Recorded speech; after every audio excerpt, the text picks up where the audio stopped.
বাঁকা চোখে আমরা আলোচনা করতে চাই সেনাবাহিনী কবে বেরাকে ফিরবে। আপনার মনে আছে নিশ্চয়ই, এই সেনাপ্রধান বলেছিলেন নির্বাচন শেষ করেই আমার এক বাহিনীকে আমি, সপ্তাহের মধ্যে চলে যাওয়ার কথা, হ্যাঁ বেড়াকে শেষ ফিরে যাবে। করেই, এই তো এক সপ্তাহের মধ্যে শেষ করেই। কি সমস্যা এটা তো বোঝা যাচ্ছে না ভাই। আপনি সেনাবাহিনী কয় বেড়াকে 28 তারিখে চলে যাওয়ার কথা তাদের, হুম, কারণ তাদের তো আর এখন ম্যাজিস্ট্রেসি পাওয়ার নাই অ্যাজ পার গভর্নমেন্ট নোটিফিকেশন। ভেতরে ভেতরে কিছু আছে কিনা জানি না। এবং ওয়াকারুজ্জামানের সাথে সেনাপ্রধানের সাথে প্রধানমন্ত্রী তারেক রহমানের কি যোগাযোগ, কি সংযোগ, কি বুদ্ধি পরামর্শ, এটা তো আমরা বলতে পারতেছি না। হুম, তো এটা না বলা পর্যন্ত আসলে জেনে নিত। কিন্তু সেনাবাহিনী তার দিন সেনাবাহিনী আর কত মাঠে থাকবে, সেনাবাহিনী আর কত মাঠে থাকবে। এই যে দেখেন, সেনাবাহিনীকে আর কত লাঠিয়ালের মতো ব্যবহার করবেন। এই যে বিপিসি তাদের গোডাউন, ইয়াগুলো কি বলে, ওই যে ডিপোগুলো পাহারার জন্য এখন সেনাবাহিনী চেয়েছে। তারপরে আবার তারা পেট্রোল পাম্প পাহারা দেওয়ার জন্য পুলিশ চেয়েছে। ভাই এত মানুষ, এত খালি পাহারা পাহারা পাহারা, দেশটা এই পর্যায়ে নিলেন কেন রে ভাই? হুম, মিস্টার সেনাবাহিনীকেও জিজ্ঞেস করতে চাই, মিস্টার সেনাবাহিনী আপনি যদি একটা এক জিনিস হইতেন, তা আপনারা জিজ্ঞেস করতে পারতাম যে দেশটা এই পর্যায়ে নিলেন কেন? যে আপনারা এখন লাঠিয়াল বাহিনীতে পরিণত হয়েছেন, আপনারা এখন পুলিশ বাহিনীতে পরিণত হচ্ছেন। এখন তো আমার মনে হয় না আপনারা আর কখনো এই কি বলে এই, ব্যারাকে ফিরে যাওয়ার কোনো মানে নাই তো। এই সেনাবাহিনীকে প্রমোশন টমোশন দিয়ে পুলিশে ইয়ে করে নিলে, অ্যাবজর্ব করে নিলেই হয়। কারণ এই সেনাবাহিনী যারা মাঠে কাজ করছে, এরা এরা ইয়াতে ইয়াতে যাওয়ার পরে আর ট্রেনিং করতে হবে না। 2 বছর ভাই ট্রেনিং ছাড়া, 2 বছর ট্রেনিং ছাড়া এই লোকগুলি যা ট্রেনিং দেখলে তো 2 দিনে হাঁপাইতে যাবে, 4 মাইল দৌড়াইতে গেলে কাতে হয়ে পড়ে যাবে, একেবারে। কোনো কিছু করতে পারবে না। তো এরা এটার পুলিশে চলে আসলেই হলো, এদেরকে পুলিশে পাঠিয়ে দিলি তো আর পুলিশের চাহিদা মিটে যায়। নতুন কোনো পুলিশ দরকার নাই, বরং ফ্রেশ একটা সেনাবাহিনী করতে পারে। এবং বিএনপির জন্য একটা বিশাল সুযোগ, যে হুম, একেবারে অ্যান্টি আওয়ামী লীগ একটা সেনাবাহিনী করা তাদের জন্য প্রচন্ড সুযোগ। বিএনপি এই বুদ্ধিটা নিতে পারে, তারেক রহমান এই বুদ্ধিটা নিতে পারে, ওয়াকারুজ্জামান এই বুদ্ধিটা নিতে পারে। কারণ তারা একটা জঙ্গি বাহিনী চাইছিল, তারা হুম, চাইছিল যে বাংলাদেশ জঙ্গিদের নিয়ন্ত্রণে যাক, জঙ্গি বাহিনী জঙ্গিদের তারা হেল্প করবে। এখন একটা পুরা জঙ্গি বাহিনী বানাই দিতে হয়। কারণ যেটা বাইরে আছে রে ভাই, এগুলো তো কিছু হলো এখন পর্যন্ত, কিছু আছে তো। আপনার যারা সেনাবাহিনীর ভেতরে থাকতেন তারা তো পুরো জঙ্গি বাহিনীকে হেল্প করছে। তো যারা করছেন তারা পুরো একটা জঙ্গি বাহিনী করতে পারে। এটাকে ইসলামী রেভলিউশনারি গার্ড করতে অসুবিধার কি? আমি সিরিয়াস। এরা হাসনাত বা ওদের মতো তারা যে বলছে 25 বছর বয়সের মধ্যে 18 বছর বয়সের পর ট্রেনিং দিতে হবে, দিয়ে দেন, হুম। ফ্যান্টাস্টিক। পুরা দেশে জঙ্গি হয়ে যাক না, অসুবিধা নেই তো। এই ইরানের মতো এখন পারে না, তাই আমেরিকা তো যুদ্ধ করে পারতেছে না। হ্যাঁ, না, বাংলাদেশে এখন বাংলাদেশে 18 বছর বয়স পরে যদি ট্রেনিং দিয়ে দেওয়া হয়, একদম পুরো সেনাবাহিনীর ট্রেনিং দেওয়া হয়, তাহলে তো হুম, কেউ আমাদের সাথে আমাদের গণবাহিনী হয়ে যাবে। আমাদের জাসদের তাহেরের স্বপ্ন পূরণ হবে, তাই না? আমাদের মেজর জলিলের স্বপ্ন পূরণ হয়ে যাবে, আমাদের আসম আব্দুর রবের স্বপ্ন পূরণ হয়ে যাবে, শাহজাহান সিরাজের স্বপ্ন পূরণ হয়ে যাবে, গণবাহিনী হয়ে যাবে, হাসানুল্লাহ কিনুর স্বপ্ন। কত স্বপ্ন একসাথে পূরণ হয়ে যায়, খেয়াল করছেন আপনি? না, জওয়া খিচুড়ি খেয়ে গেছে কিন্তু, হুম, জওয়া খিচুড়ি খেয়ে গেছে। হাসানুল্লাহ কিন্তু গণবাহিনীর কিন্তু প্রধান। প্রধান। সো গণবাহিনী এখন ইয়ার সাথে আছে, তো হাসানুল্লাহ মিনুকে মুক্ত করে দিয়ে গণবাহিনীর দায়িত্ব দিয়ে দিলে তো হয়ে যায়, পলিটিক্যাল দায়িত্ব দিলে। এবং পুরা আর্মিটাকে আইআরজিসি স্টাইলে, হ্যাঁ, বা কার্ড ব্রিগেডের স্টাইলে গঠন করলেই হয়ে যায়। কিন্তু তবে এই গঠন আর্মি করলে তো যেটা হবে আছে না। মাঠে আছে, এই আর্মি যেটা মাঠে আছে, এটা দিয়ে হবে না। এটা 2 বছরে কিন্তু পেট মোটা হয়ে গেছে ভাই, ঘাড় মোটা হয়ে গেছে। এ এখন বাঁকা হইতে গেলে এখানে ব্যথা পাবে, এদিকে বাঁকা হইতে গেলে এখানে ব্যথা পাবে। বন্দুক একটারে 5 মিনিট ধরতে পারবে না, একটা জিনিস 5 মিনিট ধরে রাখতে পারবে না। এটা 4 মাইল দৌড়াইতে বললে 2 মাইলের মাথা এখন মানে ইয়ে করতে পারা বলে, কি বলে এটা, কি বলে না, হয়রান হয়ে দাঁড়া যাবে, পানি চাইবে, সে পারবে না। তো এদেরকে এই বরং পুলিশ বাহিনীতে রেখে দেওয়া হোক। এরা যেহেতু পুলিশ বাহিনীর দায়িত্ব এত ভালো করছে, এবং এদেরকে পার্মানেন্টলি এখানে রেখে দিলে হয়। এদের কোনো আর আমাদের ইয়ে দরকার নেই, কোনো সরকারি কিছু দরকার নেই। শেষ। ওই যে আর্মি থেকে একটা নিয়ম আছে কিন্তু, আপনার হুম, চাকরি পররাষ্ট্র মন্ত্রণালয়ে ন্যস্ত করা হইলো। বুঝতে এখন পারলাম। সেনাবাহিনী থেকে চাকরি সকলের, এই 40,000 সেনা, যা 50,000 আমাদের যে এই কাজে নামছে, এই 50,000 চাকরি একটি পুলিশের। প্রমোশন সহ, না একটি প্রমোশন সহ, একটা প্রমোশন দিতে হবে। 2 বছরের কাজ করছে ভাই, হুম, দেশে তো তারা মানে পুলিশের দায়িত্ব পালন করছে। তো একটি প্রমোশন সহ 2 বছর চাকরি করছে, এই জন্য তাদেরকে পুলিশ বাহিনীতে তাদের চাকরি ন্যস্ত করা হোক, এই আদেশ দিয়ে দিলে হয়ে যায়। আর ওইটালে বাংলাদেশ সেনাবাহিনীকে একদম সরাসরি আইজিআরসি মানে ইসলামী আইআরজিসি, হুম, ইসলামী রেভলিউশনারি গার্ড, হ্যাঁ আইআরজি, হুম, ওইটার মতো করে গড়ে তোলা। এবং আরেকটা আছে কিন্তু ইরানের, হ্যাঁ, ইরানের কার্ড ব্রিগেড, হুম।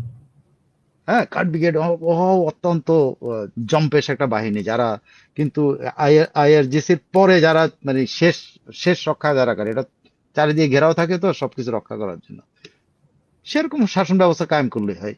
এবং কিনা কয় যে তারেক রহমান যেভাবে সুন্দর করে তার মাথায় হাত বুলাই দিছে কোন একটা কি বলে হুজুর, ইফতার পার্টিতে দেখলেন না? মামুনুল, মামুনুল। হ্যাঁ, যে মানুষকে, যে মহিলাদেরকে বেশ্যা বলে, সে তার মামুনুল না আরেকজন, মামুনাল আর ওই যে না সুন্নি না, একজন তার মাথায় হাত বুলাই দিছে কিন্তু, ওনার আহলে মাথায় একদম দিছে।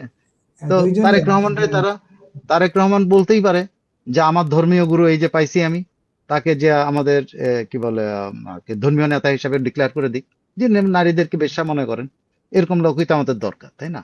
এবং তারেক রহমান প্রেসিডেন্ট হয়ে যেতে পারে। কত সহজ, একদম ইজি কিন্তু বিপ্লব ঘটায় ফেলানো। এর চাইতে সহজ বিপ্লব আর হইতে পারে না। এবং আর্মি এটাতে সহায়তা করতে পারে, তাদের লোকগুলিকে সোজা পুলিশে পাঠায় দেওয়া, এগুলোকে মোরাল পুলিশ হিসেবে পাঠায়। এই আর্মিতে যে 50,000 পুলিশ যারা কাজ করছে, এরা মোরাল পুলিশিং করবে, নারীদেরকে পিটাবে। হ্যাঁ, তো এই নারী পাইলে পিটান দিবে, আর কোনো দরকার নেই, তাদেরই কাজে নামায় দাও, ব্যাস হয়ে গেল।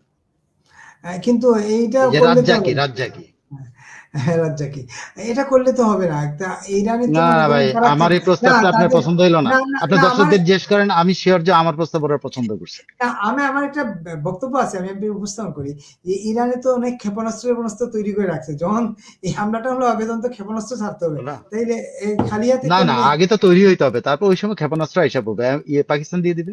পাকিস্তান আমাদের বড় ভাই, হর রোজ জিন্দা হতা হয়। হ্যাঁ, পাকিস্তান থেকে নিয়ে আসলে হলো, পাকিস্তান থেকে সব ক্ষেপণাস্ত্র ওই যে একজন একজন বিশেষজ্ঞ, সমর বিশেষজ্ঞ আছে না, অধ্যাপক, তিনি বলছেন না, ব্যাগের ভিতরে করে একটা নিয়ে আসতে, কি এটা কি ক্ষেপণাস্ত্র আমি জানি না, যেটা ব্যাগে করে নিয়ে আসা যাবে। আইনে একটা ডিল এ- বাড়লে হয়ে যাবে, দিল্লি বুঝে যাবে। এদেরকে এদেরকে এদেরকে এই যে আমাদের নতুন ইরানিয়ান না তো বিআরজি, বাংলাদেশ রেভলিউশনারি গার্ড, হ্যাঁ, এটার ধর্মীয় নেতা বানায় দিতে পারেন, ব্যাস। সমস্ত বাংলাদেশ ধর্মের আন্ডারে চলবো। এবং আমাদের যে 50,000 সৈন্য আছেন, যারা রাস্তায় একদিন পর্যন্ত পুলিশে কাজ করছেন, তারা এই কিনা মোরাল পুলিশের দায়িত্ব পালন করবেন, ব্যাস হয়ে গেল, বাংলাদেশ ফকফকা। বাংলাদেশে আর কোনো সমস্যা নেই। 50% নারী আছে, এদেরকে পিটাইয়া মাইরা 25% শেষ করে দেন, শেষ। তারপরে দেশ শাসন করেন। তারেক রহমান হয়ে যাবেন প্রেসিডেন্ট, তার রাজ্জাকি হয়ে যাক তার ধর্মীয় নেতা সুপ্রিম। যে লোক তার মাথায় হাত বুলাই দেয়, বাংলাদেশের সরকার প্রধানের মাথায় হাত বুলাই দেয়, খেয়াল করছেন আপনি? তা দেখছি তো চুমা ছবি। খায় পারলে, ছবি তো দেখছি। তাকে তাকে ধর্মীয় গুরু বানায় দেন, হয়ে যাক। একেবারেই। আমরা একটু আগাই তাইলে। এই যে বিপিসি, ভাই মজা করতেও দিবেন না, আপনি সারাক্ষণ সিরিয়াসের দিকে চলে যান। আচ্ছা আচ্ছা, ঠিক আছে, মজা করে ফেলেন একটু আপনি, তারপর মজা করে করবেন ফেলছেন, যাই হোক, না? আপনি যেহেতু সিরিয়াস হইতে চান, হয়ে যান। এই মতাদর্শে নতুন এক কুবুদ্ধিজীবী আছে, আবু হেনা রাজ্জাকি। ও আচ্ছা, না আপনি তাইলে এই রাজ্জাকি সব তো ইয়ে করছেন না, আবু হেনা রাজ্জাকি ইনি তো ইয়ে না, উনি একজন টকার আইনজীবীও বটে। সেনাবাহিনীকে গাড়ি দিয়ে টহল বাহিনী বানিয়ে গেল, মানুষের নিরাপত্তা হলো সাদা। আচ্ছা, আমি একটু একটা টাইম এন্ড লাইফ আমার খুব ইন্টারেস্টিং, উনি ইংরেজি বাংলায় লিখলে খুব ভালো হয়, তারপরে আপনি ইংরেজি লিখতেছেন, আমি বুঝতে পারতেছি। আপনি যেটা বলতেছেন, আপনি আহ, আপনার ফোকাস হলো যে আমি বলছি যে আমেরিকা ওই খামেনিকে মেরে ভুল করেছে। এখন মনে হয় না যে খামেনিকে মেরে ক্ষমতা চেঞ্জ করা যায়নি? এটা এই এখনো আপনার এই বোর্ডটা আসে নাই যে খামেনিকে মারাটা ভুল হয়েছে? খামেনিকে যদি না মারতে একদিন হয়তো এই পাহলভি বিপ্লব ঘটায় ফেলতে পারতো। শুধুমাত্র খামেনি মারার কারণে পাহলভীরা রাস্তা নামতে পারে না, খামেনি পন্থীরা রাস্তা নেমে গেছে, জাস্ট আবার ক্যালকুলেশনের ভুল করছে। আর কি আবার বলবো ভাই, আর কি আপনাকে বুঝাবো? না, মাদুরোকে তুলে নিয়ে তো চেঞ্জ করা যায় নাই কিছু ভেনেজুয়েলায়। আর নেই। এইগুলো একটু উদাহরণ, তো উজ্জ্বল উদাহরণ যে চেঞ্জ করে কিছু করা যায় না। আরেকজন বলছে যে গোপালগঞ্জে যুদ্ধ জয়লাভ করে ওয়াকারুজ্জামানকে ফিল্ড মার্শাল ঘোষণা করে। অবশ্যই ফিল্ড মার্শাল ওয়াকারুজ্জামান, আচ্ছা, তার আর কোনো মাপটাপ নাই। তারেক রহমান যেখানে যাবে, ফিল্ড মার্শাল ওয়াকারুজ্জামান সেখানে যাবেন। ওনারা ট্রাম্পের সাথে যায় দেখা করে আসবেন, শেষ। আর কি, সরাসরি আমরা বুকে বুক রেখে, চোখে চোখ রেখে, হ্যাঁ, ঘাড়ে ঘাড় রেখে আমরা মানে ইন্ডিয়ার বিরুদ্ধে যুদ্ধ করব। পুরা দেশ একেবারে 18 বছর ঊর্ধ্ব সকলকে আপনি অস্ত্র দিয়ে দেন, যে যারা পারে মারুক, ইন্ডিয়াকেও মারবে, কোনো চিন্তা নেই। মুর্শিদ আমার একটা প্রশ্ন করছেন আপনারে, সাইফুল ভাই, বাংলাদেশে কোনো সেনাবাহিনী থাকারই দরকার নেই, প্রকৃত অর্থেই নেই। কার সাথে যুদ্ধ করবে? সাইফুল ভাই কি এ বিষয়ে কিছু বলবেন? কোনটা উনি কি? বলছে যে বাংলাদেশে কোনো সেনাবাহিনী থাকারই দরকার নেই, প্রকৃত অর্থেই নেই। না না না, কার কেন সাথে থাকবে না? কার সাথে এই যুদ্ধ করবে? একমাত্র জিনিস, এই একমাত্র একটা বস্তু, যদি সেনাবাহিনী একটা বস্তু হয়, একমাত্র পবিত্র বস্তু বাংলাদেশে আছে, আর কেউ পবিত্র নাই। দেশপ্রেমিক, পৃথিবীতে আর কেউ কাউকে দেশপ্রেমিক করে না। আমার মনে হয় বাংলাদেশ সেনাবাহিনীকে বাংলাদেশের মানুষ দেশপ্রেমিক করে। পৃথিবীতে আমেরিকার মেরাইনরা এবং তারা জীবন দেয়, আমাদের দেশের সেনাবাহিনী তো কারোর জন্য জীবন দেয় না রে ভাই। মেরাইনরা তো প্রত্যেকটা, একটা মেরাইন সোলজার মেরাইনে যায়, মেরাইন ফোর্সে যাওয়ার পরে সে একটা যুদ্ধ করে না এমন ঘটনা নেই। আমেরিকান সোলজাররা কোনো না কোনো যুদ্ধ করে। আমাদের সৈন্যরা কোথায় যুদ্ধ করছে রে ভাই? করছে? কোথাও কোন না, যুদ্ধ করছে? না, কোথাও না। তাইলে এখন ঘটনাটা হচ্ছে যে আপনার এই ঘরে পা তুলে বসে আমরা ভারত থেকে সবকিছু আমদানি করে জীবন চালাবো বিগত না না, 20 আমদানি বছর। কেন করে?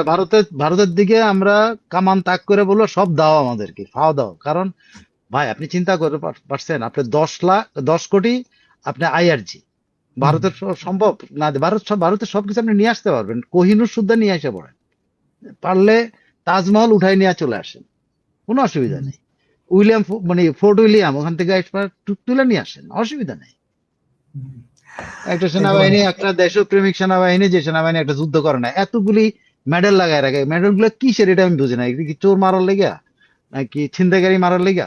এই মেডেল গুলো কিসের জন্য, কারে মারলে?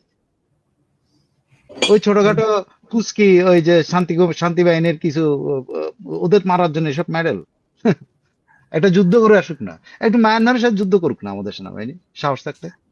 একেবারে অবশ্য আতিকুল্লাহ লিখছে নিজ জাতির সাথে যুদ্ধ করেছে, এই জন্য হ্যাঁ তা তাদেরকে তো বটে, নিজ জাতির হত্যা করছে, হত্যাযোগ্য চালায় যুদ্ধ। তো এই যে গত 2 মাস ধরে, 2 বছর ধরে তারা যুদ্ধ করতেছে তো সাধারণ মানুষের বিরুদ্ধে। তো একেবারে এই সেনাবাহিনীকে আপনি, আমার প্রস্তাব ভাই, এই 50,000-কে মরাল পুলিশের দায়িত্ব দিয়ে দেন। আমাদের নারীদেরকে, মায়েদেরকে, বোনদেরকে পিটায় মেরে ফেলাক, হাড্ডি উড্ডি ভেঙে মেরে ফেলাক। 25% মারে ফেলে, বাকি 20% হিজাব করে ফেলাবে, কোনো অসুবিধা নেই। ওয়াকারুজ্জামানের ফিল্ড মার্শাল বানায় দেন, সে হয়ে যাক। আর ওই ওয়াকারুজ্জামান ফিল্ড মার্শাল বানাবেন এবং বিআরজি তো গঠন করেন, বাংলাদেশ রেভলিউশনারি গার্ড গঠন করেন, আর একটা কার্ড তৈরি করেন। হ্যাঁ, আর মোরাল হুম, পুলিশ, ব্যাস দেশ চলে যাবে সাংঘাতিক। একেবারে আমরা এখন যদি আগাই, আপনার অনেক প্রশ্ন আসছে, কমেন্ট আসছে, আলোচনা করলে লম্বা হবে। আমরা একটু গুরুত্বপূর্ণ একটু না না না, আলোচনা বেশি করতে চাই। লম্বা করা যাবে না রে ভাই, না, অনেক এই আপনার জন্য সাথে আমি আমার আমি আজকে শেষ আজকে করতে চাই, আমি 5 মিনিটের মধ্যে শেষ করতে চাই। এই যে বিপিসি ইয়ে চাইছে, কোথা ডিপোতে থেকে আর্মি চাইছে। কোথায় নিয়ে গেলে ভাই, কি মজায় ছিলাম আপনি। এটা একটু মজা করেন না, বিপিসি তো আর্মি চাইছে। আপনি তো এটা তো বলে ফেলাইছি আমি। বাংলাদেশে বিআরজি গঠনের আহ্বান জানাইলাম আমি, এর চেয়ে বড় আর আপনি কি চান? আর কি চান বলেন? বিআরজি গঠন করে, কার্ড বাহিনী গঠন করুক, বাংলাদেশে 18 বছর বয়সী উপরের সকলকে ট্রেনিং দেওয়া হোক। এবং হুম, বিআরজি কে দায়িত্ব, আমাদের যে আর্মি, যে আর্মি 50,000-কে আমরা মোরাল পুলিশের দায়িত্ব দিতে বলতেছি, নাম হলো বাংলাদেশ মোরাল পুলিশ। এই মোরাল পুলিশ কাজই হবে বাংলাদেশের 25% নারীকে পিটায়া, মা বোন পিটায়া ঠ্যাং ঠুং ভেঙে মেরে ফেলানো, মেরে ফেলায় ওরা বাকিগুলার হিজাব পরায় রেখে দিবে। ইউনিভার্সিটি গুলোতে হিজাব পরা আর যাবে না, মানে সব ইউনিভার্সিটি গুলোকে আপনি এরকম করে ফেলতে হবে। মানে এটা দূরদর্শী একটা পরিকল্পনা নিতে হবে, বুঝছেন? তারেক রহমান এটা পারেন। ওনাকে যেভাবে হাত বুলাইছে, ওইটারে ওনার আপনার ইয়ে মানা খামেনি নাম দিয়ে দেবা, মুসলিম লিডার মানা দেন, তারেক রহমান প্রেসিডেন্ট হয়ে যাক, হয়ে গেল। একেবারে একদম। আইকেবি কি আমসালা পাওয়ার প্ল্যান্ট হারাবেন? আমস সালাহ কি হারাবেন কিনা, পাওয়ার প্ল্যান্টও কি হারাবেন কিনা? আইকেবি একজন লিখছেন, আহমেদ লিখছেন। আইকিবি একটা সাবজেক্ট যারা নিয়ে কথা বলা আহ, প্রয়োজন, আবার কথা বলতে গেলে ঘৃণা লাগে। সো আমি দরকার নেই, এইটা নিয়ে কথা বলবো দরকার না। নেই, দরকার বা নাই। কথা বলা প্রয়োজনও মনে হয়, যে মাঝে মধ্যে মনে হয় যে এরকম একটা বাটপার আর্মি চিফ ছিল, সে কোনো দায়িত্ব নেয় না। এই যে সাক্ষী দিতেছে না, সাক্ষীতে কোনো দায়িত্ব সে নিচ্ছে না, যে তার আমলে এটা হয়েছে জিজ্ঞেস করে তারে, না না, হুম, আমার তো এই এখতিয়ারের বাইরে ছিল, আমি এটা জানি না।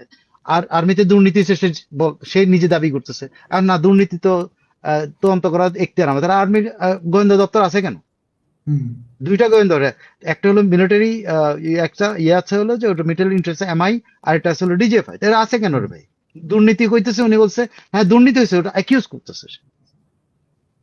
অথচ উনি কোনো দায় দায়িত্ব, উনি উনি কিছু করতে পারেন নাই। হুম, উনি গুম খুন জানতো গুম খুন হইতে হইতে এমন হয়েছে, দুজন অফিসার তার কাছে আশ্রয় নিছে যেগুলোর বিরুদ্ধে দুর্নীতির অভিযোগের কারণে পালায় আসছে র্যাব থেকে, আইসা তার কাছে, তাদের কাছ থেকে শুনছেন গুম খুন হইতেছে, অমুক খুন করতেছে, তমুক খুন করতেছে, কিন্তু ওনারা জিজ্ঞেস করছে কি জানেন, কোর্টে, কোর্টে এই কোর্ট আইসিটি জিজ্ঞেস করেছে আপনি কি ব্যবস্থা নিয়েছেন, কেন আমি কোনো ব্যবস্থা নিয়ে, এটা আমার ইখতিয়ারভুক্ত ছিল না। বাহ, কি সেনা প্রধান রে, বাপ রে বাপ। একেবারে শেষ করতে চাই পর্যটন মন্ত্রীর রিপোর্ট দিয়ে। আপনি নিশ্চয়ই রিপোর্টটা চোখে ওটা তো পড়ছে, একটা কারণ মাস, আমি অনেক মহিলা মাস্তান ভাই, আপনি জানেন সে কি বলছে, সাংঘাতিক। আমার কাছে ভালো হয়েছে, ভালো লাগছে, এরকম কিছুই তো আমাদের দেশে দরকার। মরাল পুলিশ হলো এরাই তো আবার পুলিশের, ওই মরাল পুলিশের ঠ্যাং ভাঙবে, দেখেন না কি কইছে, কেউ দুর্নীতি করলে, জনগণের ক্ষতি করলে ঘাট ধরে বের করে দেবে। মরতে দিবে নাকি? বেসামরিক বিমান পরিবহন পর্যটন মন্ত্রী নাকি, সে তো প্রতিমন্ত্রী না নাকি, মন্ত্রী, মন্ত্রী, ফুল মন্ত্রী। ফুল মন্ত্রী, তাহলে একজন নারী মন্ত্রী আছে তাহলে। হুম। ও, আমি মনে করছি সবগুলো হাফ মন্ত্রী, না নারী মন্ত্রী আরো আছে। উনি একজনই ফুল মন্ত্রী আমার জানা মতো, আহ, আর তো বাকি প্রতিমন্ত্রী। হ্যাঁ, তিনি বলছেন কেউ দুর্নীতি করলে, জনগণের ক্ষতি করলে প্রমাণিত হলে ঘাট ধরে বের করে দেবো, আমার কাছে কারো ছাড় নেই। বাপরে বাপ, সাংঘাতিক। আমাদের এই কি যেন টারজানের উল্টা আছে না, বায়োনিক ওম্যান আছে না, বায়োনিক হ্যাঁ। ওম্যান না, সুপার সুপার ওম্যান নাকি আর একটা কি আছে না, সুপার ওম্যান, হ্যাঁ, নাকি সুপার, সুপার গার্ল। হুম। উনি আমাদের সুপার গার্ল হইতে পারেন, সুপার ওম্যান হইতে পারেন, বায়োনিক ওম্যান হইতে পারেন, অনেক কিছু। হুম। তার ইয়াটা কি দেখেন, মজার, তার মানে আইডিয়া গুলো, মানে এদেরকে মিনিস্টার বানাইছে, বানাইছে। অনেক সমস্যা, অনেক সীমাবদ্ধতা আছে, এরপরও জনগণের কল্যাণের জন্য কাজ করে যেতে হবে। হ্যাঁ, ফাঁকা বলি সবাই মারতে পারে, এই সমস্যা ও সীমাবদ্ধতা আমরা ধীরে ধীরে সমাধান করব। হ্যাঁ, করেন, আগে একটু করেন না, অল্প একটু, তারপরে চাওয়াবাজি করার তো দরকার নেই, বেশি কথা বলার তো দরকার নেই, তাই না? জনগণকে আশ্বস্ত করতে হবে যে আমরা তাদের জন্য কাজ করতে পারি। আপনি তো আশ্বস্ত করবেন, জনগণরা আর কে আশ্বস্ত করবে? হুম। যতক্ষণ পর্যন্ত আছেন আপনারা সততার সাথে কাজ করবেন, রাস্তাঘাট ব্রিজ জনগণের কল্যাণের জন্য। কেউ যদি হইল বিমান ও পর্যটন মন্ত্রণালয়, হ্যাঁ, রাস্তাঘাট নিয়ে কিন্তু তার উৎসাহ সাংঘাতিক। কেউ যদি 100 ভাগ কাজের মধ্যে 60 ভাগ চুরি করেন, তাহলে তো সবই শেষ হয়ে যাবে। ও, তার 60 ভাগের এই, কম করলে তাহলে সুবিধা হবে না। 100 ভাগের মধ্যে 60 ভাগ করলে ওনার আপত্তি, বাকিটুকু করলে কিন্তু ঠিক আছে। 59 ভাগ হইলে ওনার আপত্তি নেই। দুর্নীতিকে সবাই দূর থাকতে হবে, সততা, নিষ্ঠা, ন্যায় নিষ্ঠা, আদর্শ নিয়ে কাজ করলে মানুষের হৃদয়ে স্থান পাওয়া যায়। বিগত ফ্যাসিস্ট সরকারের দুর্নীতির দুর্নাম যেন আমাদের বহন করতে না হয়, সবাইকে সচেতন থাকতে হবে। আমি কিন্তু কোনো অন্যায় বরদাস্ত করব না। জনগণের অনেক কষ্টের ফল রাস্তাঘাট, এই রাস্তাঘাট করতে গিয়ে ইঞ্জিনিয়াররা অনেক গাফিলতি করেন, অনেক ক্ষেত্রে কন্ট্রাক্টররা সাব কন্ট্রাক্টর দিয়ে কাজ করেন, সেই কাজ করতে করতে নিঃস্ব হয়ে যায়। আমাদের সাব কন্ট্রাক্টরের জন্য খুব দুঃখ, কিন্তু মানে দলীয় কর্মীদেরকে এখানে কাজে লাগাবে মনে হচ্ছে। সব সাব কন্ট্রাক্টর দ্বারা যেন কাজ না হয়, মানে সাব কন্ট্রাক্টর কাজ দিবে না আবার বলে। তিনি যদি আমাদের দলের লোক হন, তাহলেও তাকে কাজ দিবেন না, যোগ্য কন্ট্রাক্টরে কাজ করতে হবে, কাজ সম্পর্কে যার ধারণা আছে তাকেই দিতে হবে। তো বলো তো, সাব কন্ট্রাক্টর কি জিনিস এই ভদ্রমহিলা জানে? এইটা তো একটা বড় প্রশ্ন। আমি তো আশ্চর্য, বানাইলো তারে পর্যটন মন্ত্রী, যিনি বিমান চালাবেন, বিমানে করে ঘুরবেন, বিমান নিয়ে কথা বলতে, বিমানের চাক্কা নিয়ে কথা বলতে পারে, বিমানের সিট নিয়ে কথা বলতে পারে, বিমানের ছাদ নিয়ে কথা বলতে পারে, ছাদ ফুটাইছে কিনা, জানালা ফুটাইছে কিনা, এগুলো নিয়ে কথা বলতে পারে। হাতল ভাঙছে কিনা হাত ভাঙছে বিমান। কিনা, ডানা ভাঙছে কিনা, বিমানের ইয়ে আছে কিনা, মেশিন যন্ত্র ঠিক আছে কিনা, এগুলা নিয়ে উনি কথা বলতে পারেন। উনি কথা বলতে পারতেন টার্মিনাল নিয়ে, যে টার্মিনাল কি হইতেছে, এইখানে এই হচ্ছে, ওখানে ওই হচ্ছে, উনি বলতে পারতেন। বিমান ও পর্যটন মন্ত্রণালয়, উনি টার্মিনাল গুলোতে কাজকর্ম নিয়ে কথা বলতে পারতেন, অনেক ওনার এরিয়া। উনি হঠাৎ করে রাস্তাঘাটের উপর দিয়ে চলে গেলেন কেন? কি কাম, ওনার কামটা কি রাস্তাঘাটের? এখানে নিশ্চয়ই উদ্দেশ্য আছে। তিনি বলছেন 60% পর্যন্ত যদি দুর্নীতি করে তাহলে কেমনে হবে, তার মানে 59% মতো করা যাবে। তিনি বলছেন 41%। সাব কন্ট্রাক্টর দিয়ে কাজ, সাব কন্ট্রাক্টর নিঃস্ব হয়ে যাচ্ছে, মানে উনি একবার বলে সাব কন্ট্রাক্টর নিঃস্ব হয়ে যাচ্ছে, আবার বলছে সাব কন্ট্রাক্টর দিয়ে করানো যাবে না, মানেটা কি? সাব কন্ট্রাক্টর বোঝে কি জিনিস? উনি দ্বন্দ্বে সাব পড়ে গেছেন। কন্ট্রাক্টর ক্ষতিগ্রস্ত হচ্ছে কন্ট্রাক্টররা দিয়া, এবং তাদেরকে দিয়ে কাজ করানো যাবে না, কন্ট্রাক্টররা কাজ করতে হবে। আরে ভাই, আপনি কনকর্ডের কত হাজার সাব কন্ট্রাক্টর আছে, মাটির সাব কন্ট্রাক্টর, ইটের সাব কন্ট্রাক্টর, পাথরের সাব কন্ট্রাক্টর, সিমেন্টের সাব কন্ট্রাক্টর, এই সাব কন্ট্রাক্টরই করেই তো এগুলো হয়। কনকর্ডের মালিক যাবে গে এখন শাহ সিমেন্টে যাবে সিমেন্ট কেন লেগে? এই ভদ্রমহিলার কি মাথা মতো খারাপ কেন? এসব মাথা খারাপ কোত্থেকে নিয়ে আসতে হবে? তারপর ফুল মন্ত্রী, আমি তো জানতাম না। হ্যাঁ, মানে মুন্নু সাহেবের মেয়ে, ওই যে ইয়ের মানিকগঞ্জের। হ্যাঁ, মাথা তাই মাথা মাথাটা নাই। ওই যে বললাম না, থালা থালা বাসন বানাইছে, থালা বাসন কাপ পিরিচ বানাইছে, তো এর বেশি তো কোনো কিছু আর ওনার কপালে জুটে নাই। ওগুলা দেখছে তো থালা বাসন দিয়ে তো বড় লোক হয়েছে না। ওই যে আপনার আমাদের যে থালা বাসন বেচতে হইলো, ওই যে আপনার পাটোয়ারি, জানা কি ইয়ে পাটপাড়ি। কি পাটোয়ারি, যে নাসিরুদ্দিন পাটোয়ারি থালা বাসন বেচতো না, ওই থালা বাসন ওনারা বেচতেন কিন্তু। ডার্বি পাটপাড়ি। ডার্বি পাটপাড়ির হুমকিতে তারেক রহমান তার দলের একজনকে বহিষ্কার করছেন। আমি জানি না আজকে আপনার দর্শক আমার উপরে খেপবে, আমি কোনো ইফতেখার লিখছেন, এত ধৈর্য ধরে মন্ত্রীদের বক্তব্য পড়েন কিভাবে? এত আরে ধৈর্য ভাই, পড়তে হবে না ভাই, আমার দেশের মিনিস্টার, আমি আসতে যেতে তাদেরকে সালাম দেবো। আমি কারে সালাম দিচ্ছেন পড়ুন না। তাও আবার বিমান মন্ত্রী, আপনি তো বিমান চড়ে আসতে হইব, তাও আবার আরে এটা না পড়লে তো এই এই যে আনন্দ ফিল করে, এই যে পুলকিত ফিল করে, এই যে মজা নিচ্ছে, আপনাদের সাথে মজা করছে, এটা করতে পারতাম না তো। মজাও তো হয়। একেবারে শেষ করতে চাই, আমাদের প্রধানমন্ত্রী কিন্তু দরজা খুলেই বলছেন চলো যুদ্ধে যাই।